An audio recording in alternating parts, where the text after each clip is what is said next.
Hey y'all, it's the Cajun Prepper with another video in my Pocket Dump series. This is my hunting trauma kit. I carry it in a Vietnam War era compass pouch.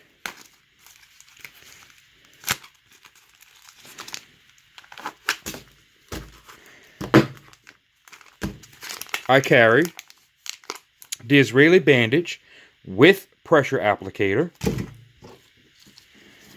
I also carry a pack of steri strips, 2 packs of sutures, 1 4-aught polypropylene, and 1 4-aught silk. I carry a 2-gram pack of Celox and a 20-gram pack of Stops Bleeding and a pack of rubber gloves. Thanks for watching. If you have any comments or questions, leave them below. This is the Cajun Prepper signing off.